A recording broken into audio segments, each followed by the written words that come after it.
How does insulation affect soil temperature regulation and plant survival in extreme weather condition? Insulation বা অন্তরণ কিভাবে চরম আবহাওয়ায় মাটির তাপমাত্রা নিয়ন্ত্রণে এবং উদ্ভিদের বেঁচে থাকাকে প্রভাবিত করে?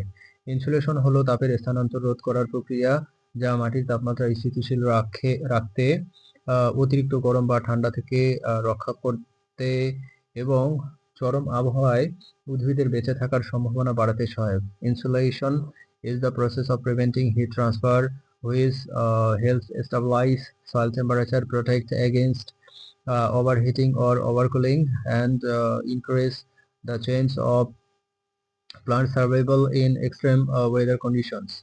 মাটিতে ইনসুলেশন প্রদানের জন্য বিভিন্ন উপকরণ ব্যবহার করা হয়, যেমন মাল্চ, শস্যের অবশিষ্টাংশ এবং আচ্ছাদন, যা মাটির উপরিভাগে একটি সুরক্ষা স্তর তৈরি করে তাপমাত্রা নিয়ন্ত্রণে সাহায্য করে।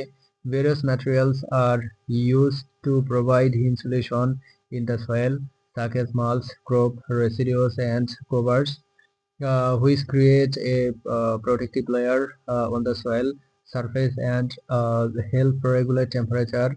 মালচিং হলো একটি জনপ্রিয় পদ্ধতি যেখানে খড়, পাতা বা কাঠের গুঁড়ো দিয়ে মাটির উপরিভাগ ঢেকে দেওয়া হয়, যা সূর্যের তাপ থেকে মাটিকে রক্ষা করে এবং শীতকালে তাপ ধরে রাখে, ফলে মাটির তাপমাত্রা স্থিতিশীল থাকে। Mulching is a popular method where the soil surface is covered with straw, leaves, or wood chips, which protect the soil from the sun's heat and retains heat in winter, thus stabilizing soil temperature. শস্যের অবশিষ্টাংশ যেমন খড় বা ফসলের ডালপালা মাটিতে ফেলে রাখলে তা মাটির উপরিভাগকে ঢেকে রাখে এবং বাষ্পীভবন কমিয়ে মাটির আর্দ্রতা রক্ষা করে, যা উদ্ভিদের জন্য অনুকূল পরিবেশ তৈরি করে।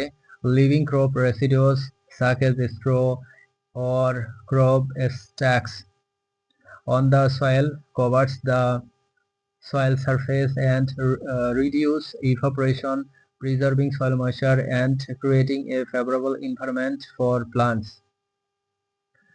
আচ্ছাদন যেমন প্লাস্টিক বা কাপড় ব্যবহার করে শীতকালে মাটিকে ঠান্ডা থেকে রক্ষা করা যায় এবং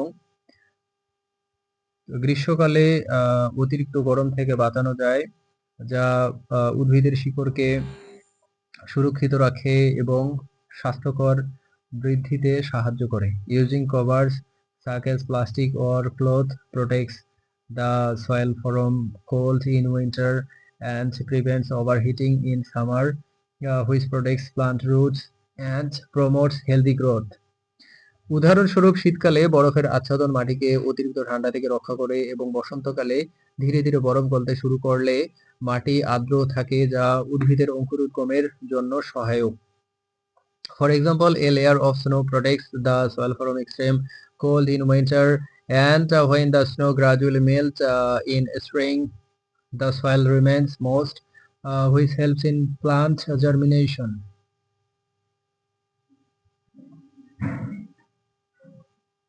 গ্রীষ্মকালে মাল্চ ব্যবহার করে মাটির তাপমাত্রা কম রাখা যায়, যা উদ্ভিদের শিকড়কে অতিরিক্ত গরম থেকে রক্ষা করে এবং পানির চাহিদা কমিয়ে দেয়। Using mulch in summer can keep soil temperature low, which protects plant roots from overheating and reduce water demands. আর্দ্র অঞ্চলে আচ্ছাদন ব্যবহার করে অতিরিক্ত বৃষ্টি থেকে মাটিকে রক্ষা করা যায়, যা মাটির ক্ষয় কমায় এবং পুষ্টি উপাদান ধরে রাখতে সাহায্য করে।